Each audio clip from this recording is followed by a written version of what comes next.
What is going on, everybody? It is week 9 of fantasy hockey, and you guys know the drill. We are going over the teams with the best and worst schedules, the streamers to maximize your games, and also some new Powerplay updates and must-add players. Before we talk about everything, I wanted to give a shout out to GiddyUpSports.com. This tool allows you to automate your waiver wire pickups, and it is an absolute cheat code in fantasy. I talked about them in last week's video, but I wanted to give you a demonstration so you guys could go head over to GiddyUpSports.com and use it.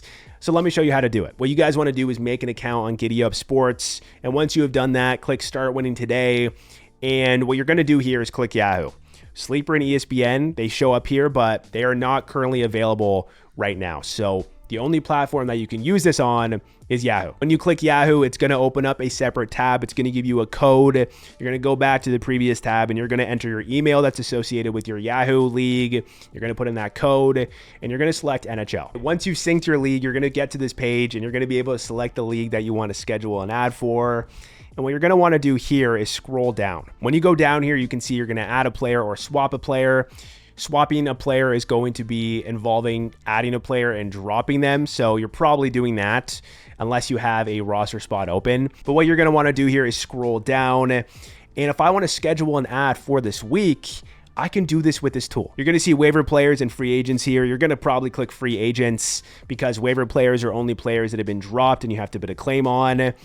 But when I think about this week, I think about the Dallas Stars because they have 4 games and 4 off nights. So I want to pick up a player on the Stars and drop one of the players on my team for them. All you guys have to do is make sure swap players is clicked. You're on free agents, and I'm going to pick up Logan Stankoven.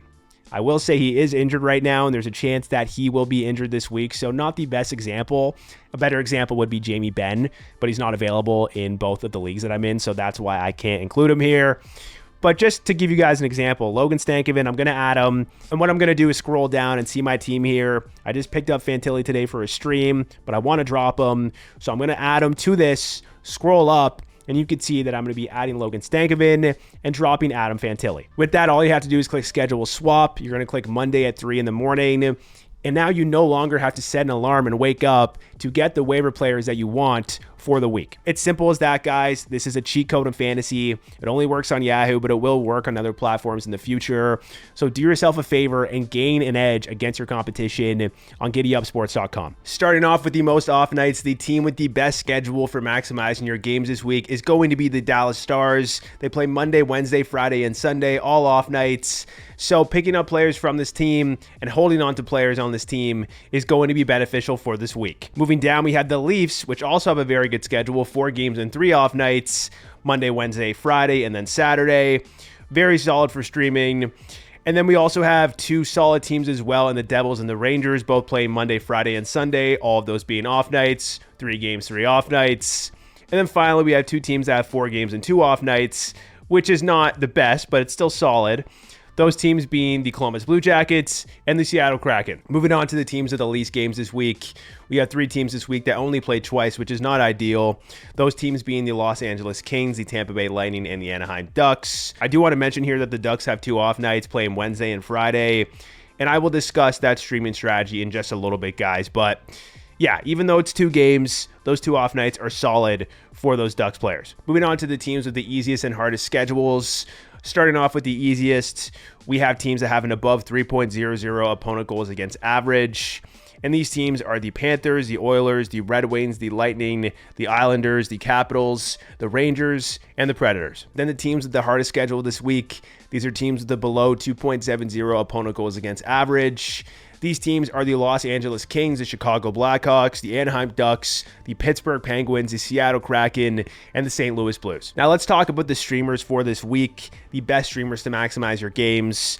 Like I mentioned, the Stars have 4 games and 4 off nights this week, so very solid if some of those Stars players are available on the waiver wire. It's going to depend on your league size, but in a more shallow league, players like Jason Robertson, Wyatt Johnston, Roope Hintz, Matt Duchene, some of those players could be available. I will say I am expecting regression from Duchene, Marchment, and Sagan. I know I've been saying this, and they're still producing, but the numbers are unsustainable, so keep that in mind. And I also expect Wyatt Johnston to have a big week this week, guys. There's no guarantee he does, but he's generating a lot of scoring chances, taking a lot of shot attempts, very low shooting percentage. I expect him to get going very soon. I also expect Jason Robertson to get going soon, so this could be a good week for that top line of Jason Robertson, Wyatt Johnston, and Rupe Hintz. Obviously, there's some deeper league options. Jamie Benn is still power play 1. He's a solid option. He could be available in like a 10-team or a 12-team league. And some of those other guys like Logan Stankoven, I know he's injured right now, but he may be back. Some of these other third liners could be decent options in a deeper league. Moving on to the Leafs, who have 4 games and 3 off nights. You're likely going to be sitting one of these players on the Saturday, but having them for Monday, Wednesday, and Friday is very good. In terms of the streamers, Tavares could be available in a more shallow league. He has a pretty high roster percentage, but in a 6-team league, he could be on the market. You could have Matthew Nyes available. I think he's only 41 or 42% rostered. He is power play 1 right now, guys, even with Austin Matthews back. So they're running a 5-forward power play 1. That is definitely good for his value. So yeah, I think he's a great streaming option for this week. Then you have Morgan Riley, who's a good option. And then the rest are not the best. Oliver Ekman-Larsson, McCabe, Holmberg, Robertson. These are deeper league players that you wouldn't be picking up in this circumstance. So yeah, I mean, the best would be Tavares or Nyes if we're talking about streaming for this week. There's some injuries going on right now. Bobby McMahon, Max Domi. Not sure if those guys are going to be back this week. I don't think they are. And if they are, that's going to be in the latter end of the week. So yeah, something to keep in mind. But in general, these are the options. You can also pick up a Devils player this week because they have 3 games and 3 off nights, Monday, Friday, and Sunday. Typically not the best options on the wire for streaming for the Devils because they are very top heavy. But regardless, some players could be available depending on your league size. Nico Hischier or Timo Meier could be available in a more shallow league. Stefan Nason is still only around 50% rostered, I believe. He's line 2, power play 1, great peripherals. Yeah, he's a great option. Nason's a great option for this week. Dawson Mercer, Luke Hughes. Those would be some viable options depending on your league size. And then the rest, like the third liners on the Devils, really aren't that viable unless you're in a super deep league. The Rangers have the exact same schedule as the Devils, Monday, Friday, and Sunday.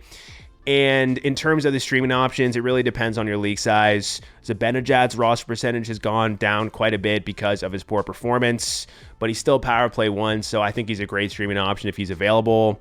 Trocheck is a guy that I'm expecting to bounce back. Very good peripherals, still power play 1. Chris Kreider, still power play 1. I understand the trade rumors. He's not playing the best, but these are still good streaming options. And typically, these players would have a higher roster percentage. So yeah, check to see if those guys are available for this week if you want to stream them. And then for the rest, Alexis Lafreniere, not power play 1, but still solid ice time, still a solid player. Will Cooley, I'm not sure if that's how you pronounce his name. Cooley. He's a guy that's getting really good ice time. I'm pretty sure he's line 1 right now with Artemi Panarin. He's a guy that puts up really good peripherals. So yeah, that's a solid option. And then Capo Caco is a guy that's playing decent as well. Now moving on, let's talk about some streaming strategies. The players that I just talked about in terms of streaming, they are going to be players that you pick up for the entire week. But I wanted to give you some strategies throughout the week so you can schedule your ads.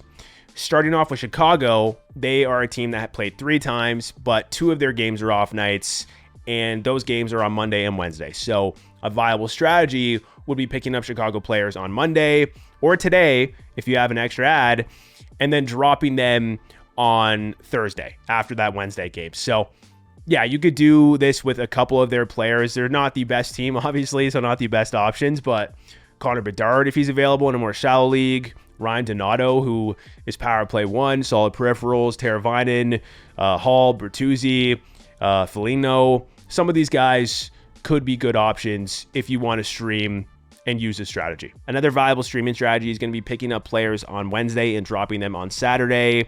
And you would be doing this with teams that play on Wednesday and Friday.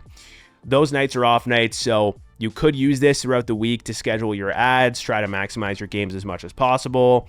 And you would do this either with the Anaheim Ducks or the Vegas Golden Knights. You can also pick up players on Friday and drop them Monday. You can pick up these players for the weekend because they play on off nights Friday and Sunday. You would do this with the Blue Jackets, the Seattle Kraken, or the Vancouver Canucks. We already talked about the streamers, but let's talk about some power play updates. Starting with the Calgary Flames.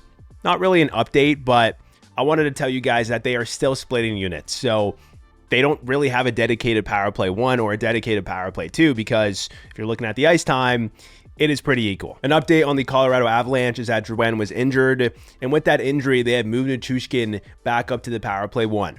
Lekin has been moved down to the power play 2, and they still have Middlestat on that top unit. So that's what it's looking like right now. We will see what happens. With the Columbus Blue Jackets, we still have Voronkov and Ken Johnson on power play 1, and that means Igor Chinikov and Fantilli on power play 2. With the Stars, we have them running a regular power play 1. That power play 1 being Jamie Benn, Jason Robertson, Rupe Hintz, Wyatt Johnson, and Miro Heiskanen. Then with the Red Wings, Patrick Kane is still injured, but I believe he could be back on Tuesday, so this is a very short-term change. But with this change right now, we have Michael Rasmussen on power play 1 as the net front player with Patrick Kane out. So we'll see if Kane is back this week. With the Oilers, Zach Hyman is expected to be back soon, but with Hyman out, they currently have Corey Perry as their net front player on the top units. We also have Florida Panthers updates, guys. Ekblad, power play 1 still. That was a big update from last week. Still think he's a must-add defenseman. But a new update we have to talk about with the Panthers is that Sam Oskevich, a young player on the Panthers who doesn't get a lot of even strength ice time, is currently on that top unit as well. And that means Verhaeghe and Bennett are on the second unit. I don't anticipate that this is going to last the entire season, but we did see Sam Oskevich score in the last game on that top unit, on that power play. So maybe they're going to keep it together for a little bit, guys. I don't know what to say. It is a little bit interesting that they would put him on this top unit over Verhaeghe and over Bennett, but for now, that's what it's looking like. Then with the Los Angeles Kings, what we saw last game is Brandt Clark back on the top unit. Very good news for Brandt Clark owners, and also good news for Quinton Byfield owners because they have moved Alex Laferriere down to the second unit and have kept Byfield on that top unit. Very good news for those two players. Not great for Alex Laferriere. Then with the Minnesota Wild, this is a big one. Jared Spurgeon is power play 1 over Brock Faber. This was to be expected, in my opinion. Spurgeon is a much more offensively minded defenseman than Faber, and it makes sense to reduce Faber's minutes because he is played in a lot of different situations. So I could see this lasting for the entire year, to be honest with you. Spurgeon is a Band-Aid, though, so something to consider. But in general, with this move, Spurgeon is definitely a must-add defenseman. We also have Marco Rossi, who is power play 1 with Zuccarello out. Zuccarello is going to be out for another couple of weeks, so Rossi could be viable in a deeper league potentially. Then with the Canadians, I think Hudson may have been power play 1 last game. I didn't watch the game, but looking at power play time per game, Hudson had much more than Matheson, and people on Twitter were saying that Hudson was given a look on that first unit. So don't know if that is going to stick, but it is an encouraging sign for Hudson owners that he's getting some looks on that unit. Moving on to the Islanders, they are still splitting the units, but looking at power play time per game, they have Cholowski on power play 1, who's a 26-year-old defenseman that isn't a viable option in fantasy, guys. He doesn't get a lot of minutes. And Dobson is getting less power play time per game than normal. So yeah, something to watch out for. In my opinion, Dobson is still a very good buy low defenseman. I'm expecting him to bounce back, but this is what it's looking like right now. With the Sharks, we have Toffoli, Granlund, Wenberg, Celebrini, and Wallman on the power play 1. Good news for Wallman because he was bouncing back and forth from that top unit to that second unit. We will see what happens long term, but it seems like the Sharks are pretty consistent with keeping Toffoli, Granlund, Wenberg, and Celebrini together. So yeah, that's what it is right now. With the Kraken, we have Vince Dunn back. They are likely going to be splitting the unit still. That's what they did in the last game, having a 1A and a 1B power play unit.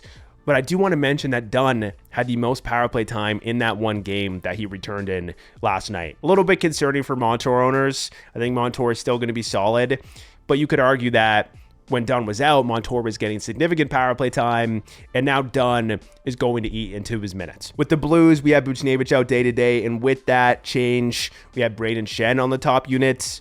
We still have Neighbors and Falk on that top unit as well. Something to mention. With the Tampa Bay Lightning, we have Kucherov dealing with an undisclosed injury. Don't think it's anything serious, but with him being out, they had Anthony Cirelli on that top unit. That's something to mention. Matthew Nyes on the Toronto Maple Leafs is power play 1, even with Austin Matthews back. They are deciding to run 5 forwards on the first unit. Most teams don't do this for a reason, so I wouldn't be surprised if Riley got back on there. But for now, good news for Matthew Nyes. With Utah Hockey Club, we have Logan Cooley and Nick Schmaltz still on the top unit. The power play is doing better with those guys on it, so I'm expecting them to give them a run on this unit. And yeah, it's really good for both of their value in fantasy. With the Canucks, Brock Besser is back and healthy. He is power play 1. And with JT Miller still out on a leave of absence, Jake DeBrusk finds himself on the top unit. Connor Garland is still power play 1, so good news for him. He's playing well. And as I'm recording this, DeBrusk has scored 2 goals. And he is playing very good, or he has played very good in the last 2 weeks. So yeah, very good news for DeBrusk. And as long as he's power play 1, he's a very solid add. Then with the Vegas Golden Knights, we saw Victor Olofsson return last night. And in this game, Dorofeev was power play 1 still. It's only a 1-game sample size, and we could potentially see Olofsson get back on that top unit. But definitely good news for Dorofeev. We also have Nicholas Waugh and William Karlsson sort of splitting power play 1 duties, I believe. I haven't watched all the games, but looking at their power play time per game, it seems they're going back and forth with that switch up. So yeah, something to keep an eye out for there. Stone is still day-to-day. He's skating, but he hasn't practiced with the team, I don't believe. So yeah, don't really know what's going on with Mark Stone. With the Washington Capitals, Jacob Chychrun is still power play 1 with Ovechkin out. Ovechkin's going to be back in a couple of weeks, so really only a short-term bump for Chychrun. And then finally, with the Winnipeg Jets, Nikolai Ehlers was injured, but it's only deemed day-to-day. So only a short-term change, but with the short-term change, we have Cole Perfetti on the top unit. Moving on to some must-add players. I understand a lot of these players I've included on my list like every week, but I feel like a lot of them, their roster percentage is too low on a lot of platforms, so I will continue to include them. Starting off with Valeri Nichushkin, I just think his roster percentage is way too low in Yahoo. 58% makes no sense. He's on the top unit, guys. He's an absolute monster. Just look at the last couple of years, guys. When he's healthy, he is a monster in fantasy. We also have Joel Eriksson Ek. In my opinion, he is going to bounce back. He's already starting to bounce back. He's top line with Kaprizov and Boldy. He's top power play unit. Puts up good peripherals. I think his roster percentage is going to go back to where it was a month or so ago. Ryan Nugent-Hopkins is also a player that is a buy low. He's still a buy low. And he's had back-to-back 2-point nights, I believe. Or, he has 3 points in 2 games. I'm not exactly sure, but what I do know is that his shooting percentage is extremely low. He's still generating scoring chances, and he's still playing on the top line with McDavid and on the top power play unit as well. So it's a no-brainer to me that he should bounce back. He should play better, and we're already starting to see that. Another bounce-back buy low player is Wyatt Johnston. He's playing better as of late, but I do think that we're going to see his roster percentage go up even more. He's line 1, power play 1, taking a lot of shots, a lot of scoring chances.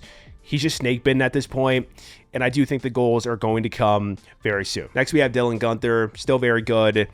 Brian Rust, line 1, power play 1, solid peripherals. I think his roster percentage is too low. Macklin Celebrini, playing very well, very good minutes, very good peripherals. Rickard Rakell, this is a guy that I was expecting to bounce back, and it looks like he is bouncing back. Not saying he's going to be playing like he did 2 years ago, but he's line 1, power play 1, with really good peripherals. So with a roster percentage of like 22% on Yahoo, that is far too low. Then we have Connor Garland, who's getting really good ice time, playing very well. He's been power play 1 even when the team was healthy, so I'm expecting him to stay power play 1 even when JT Miller returns. So long-term add, in my opinion, very solid. Jake DeBrusk, this guy's playing incredible lately. He's line 1, power play 1. I will say that when Miller comes back, there's a good chance that DeBrusk gets bumped down to the second unit, and that will definitely hurt his value, but as long as Miller is out, DeBrusk is fantastic at. Then we have Tom Wilson playing well, good peripherals. Depends on your league settings, of course, because, the hits are where it's at with Tom Wilson. Stefan Nason, underrated still, top 6, power play 1. Kirill Marchenko, line 1, power play 1, playing great, looks great out there. Jake Neighbors, line 1, power play 1, very good peripherals, bouncing back. Frank Vetrano, elite peripherals, really depends on your league settings, like I say with many of these players, but the shots, hits, and blocks are great. His shooting percentage is very low, so I'm expecting more goals soon, and he's getting better ice time in the last couple of weeks, so I think he's still solid at. Then we have Nazem Kadri. I don't like how the Flames are splitting the power play units, but he is playing better, still getting very good ice time, and he's a guy that has very good peripherals as well. So I do think he should bounce back. Then with Fabian Zetterlund, this is also going to depend on your league settings, but if your league count shots, hits, and blocks, he's an absolute monster, and he is very underrated because of it. So That's why he's on this list. Then we have Nick Schmaltz of the Utah Hockey Club. Before last night's game where he scored 2 goals, he had 0 goals in 23 games. This guy was so due, and still he has a 3.7% shooting percentage compared to a 13.6% career rate. I'm expecting more goals to come soon. And right now, I love his deployment, guys. Line 1, power play 1. The power play is starting to play better. And he's a guy in the last couple of years that has been pretty much a point-per-game player in 2 of the last 3 seasons. So, yeah, very solid. I think the only downside is a lack of peripherals. Then we have Dylan Cousins, who I also expect to bounce back in the top 6 on the top unit. Very good peripherals. Then we have Josh Norris, who is a similar profile to Dylan Cousins, except Cousins takes way more shots, in that he's top 6, power play 1, good peripherals, and in my opinion, underrated. Then we have Honors League, Kyle Palmieri, Islanders players getting good ice time and putting up good peripherals. Matthew Nyes, who's power play 1, even with Austin Matthews back. Could see this changing, though. I'm not expecting them to run 5 forwards on the top unit for the entire season, so something to mention, but still good for his value. Will Cooley, line 1 right now. Very good ice time, very good peripherals. Logan Cooley on the power play 1. This power play is producing, so they're probably going to keep him on here. He's playing like a net front role, I believe, which isn't the best, so he's not going to see the most touches on that top unit, but yeah, very good for his value regardless. Then we have Kent Johnson, top 6, power play 1. Not the best peripherals, but yeah, he's playing great. The production is there. Quentin Byfield, power play 1. They moved Alex DeFerrier down to power play 2. They moved Rand Clark back up to the top unit. So yeah, this is good for his value. There's no question about it. Then we have Pavel Dorofiev, still power play 1, even with Victor Olofsson returning. Only a 1-game sample size. We'll see how that shakes out. Dmitry Voronkov, line 1, power play 1. Very good ice time, decent peripherals. The deployment is there. So yeah, I'm a fan. Ryan Donato, top 6, power play 1. Solid peripherals. The ice time is there. The deployment is there. I'm pretty sure he has triple eligibility on Yahoo. So yeah, very good option in a deeper league. Then with the rest here, Trevor Zegras, better ice time lately. The production is starting to come. He's always been overrated in fantasy, though, because the lack of peripherals, so keep that in mind. Marco Rossi, who is power play 1 with Kaprizov out, also a guy that doesn't put up the best peripherals. Alex Wenberg, who is still power play 1, getting very good ice time. Doesn't put up good peripherals, though. And then the last ad is Maki Samoskevich, who is currently power play 1 right now on the Panthers. Don't expect this to last, but they're going to give him a look on here because he did score, and the power play has been good with him on it. This is only a deeper league ad, guys. It's similar to an Adam Boquist situation because he doesn't put up good peripherals, and he doesn't get a lot of ice time. So yeah, only a deeper league ad for Samoskevich. Finally, I just want to talk about some bounce back players. I already talked about a few like Wyatt Johnson, Ryan Nugent-Hopkins, Dylan Cousins, Nick Schmaltz, etc. But 2 guys I didn't talk about are Jonathan Marchessault and Zach Hyman. I just want to mention that I do expect Marchessault to bounce back. Very low shooting percentage, very similar ice time to the time that he was on Vegas, and he's still generating shot attempts and scoring chances, so I'm expecting him to score more goals soon. And then with Zach Hyman, I'm pretty sure his roster percentage is like 92% on Yahoo, so he's definitely been dropped in some more shallow leagues. And I just think Hyman's a guy that's going to be top line with McDavid and top power play unit for the entire year. And he's a player that has a very low shooting percentage and seems to be snake bitten at the moment. So I'm expecting him to bounce back, and I wouldn't mind buying low on him while he's still injured or adding him if he is available. I also want to mention that I do expect Bedard to bounce back as well. He's playing in a little bit here. He's playing the Blue Jackets in about an hour, and I wouldn't be surprised if he had a big game. Now let's talk about some defenseman ads. I'm going to keep including Zach Werenski on here because I do think he is available in some leagues, and he is being overlooked. I get it, guys. He is going to cool down from this week, but I think in any league, he should be rostered at this point. We also have Aaron Ekblad, who is still a must-add defenseman. He's power play 1. It seems like they're going to keep him on here, and that absolutely bolsters his value quite a bit. So definitely still a massive fan of adding Ekblad. We also have Vince Dunn of the Seattle Kraken. He is back. He's healthy. In the first game that he played in, he led the Kraken in power play time, so that is very promising. Could be available if he was dropped. We also have Jacob Chikrin. Short-term ad, though. He will lose value when Ovechkin comes back, but with Ovi out, he's on the top unit. Then we have Jake Wallman of the San Jose Sharks. doubt he's available anymore. And I think I've included him on every single one of my videos in terms of must-add defenseman. But if he is available, I still think he's a solid add. His ice time is legit. He's back on the top power play unit, and his peripherals are very good as well. Then we have Travis Sanheim, crazy ice time, solid power play time, very good peripherals. I understand he's streaky, but with the ice time that he's getting, there's no doubt that he's going to be viable for the entire year. Then we have Jared Spurgeon of the Minnesota Wild, who's probably my favorite must-add defenseman, not because I think he's better than Aaron Ekblad or Vince Dunn or any of these guys above him, but it's the fact that he's only 5% roster on Yahoo. He's power play 1 right now over Brock Faber. This could last the entire season, and being on a power play with Kirill Kaprizov, Matt Boldy, etc.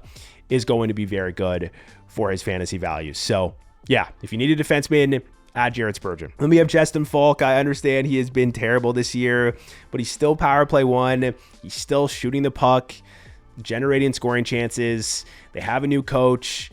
I'm expecting him to bounce back, guys. I mean, he's typically a guy that can score goals, put up good peripherals, and as long as he's getting this ice time on the top unit, there's no reason that he's not going to produce. With the rest here, we have Lane Hudson, might be power play 1 now. That would definitely bump his value up. We have Philip Broberg, who is healthy. He could definitely end up on power play 1. That's certainly a possibility because he did get a look there when he was healthy before he got injured. So yeah, something to look out for there. Alex Vlasic, short-term add, power play 1 until Seth Jones comes back. Then finally, we have Dante Fabro, only a deep league add, guys. The only reason I included him on this list is because his ice time has gone up considerably. It's very good right now. I'm not sure if that's going to stay where it's at, but his ice time is getting very solid, and he's a guy that puts up good peripherals as well. So as long as he's getting this ice time, he's going to be solid in category leagues or deeper leagues as well. Finally, let's talk about the goalies. Joseph Woll has to be number 1 on here. He's playing very good. He's getting more starts. We saw Stolars have a pretty bad game. So yeah, we will see what happens. I do think Woll has earned more starts moving forward. Then we have Aiden Hill of the Vegas Golden Knights. Samsonov just had a bad game. Hill seems to be getting more starts as of late. We saw him get back-to-back starts in the last week. So I could see him potentially breaking up the split and having Hill get more volume. So if volume is a concern, he could be a guy that you're looking to add. Then we have Peter Mrazek, who's a volume guy who's playing well. Karel Vejmelka getting a lot of volume. Ingram is put on the IR. We don't know when he's going to be back. And Vejmelka is the number 1 guy in Utah, so very good for his value. David Rittich, great volume with Kemper out. Don't know when Kemper is going to return, but as long as he's out, Rittich is going to be a solid option. Then we have Elvis, who's a volume guy. Gibson, who's getting more starts. He's playing solid. And then Tristan Jarry. Listen, guys, I understand it's Tristan Jarry. I understand it's the Penguins, but he is getting a decent amount of starts lately, and he is playing solid as well. So if you're in desperate need for a goalie, he could be okay. Also, lastly, I want to say here that Thatcher Demko could be returning soon. That would hurt the value of Kevin Lankinen, obviously.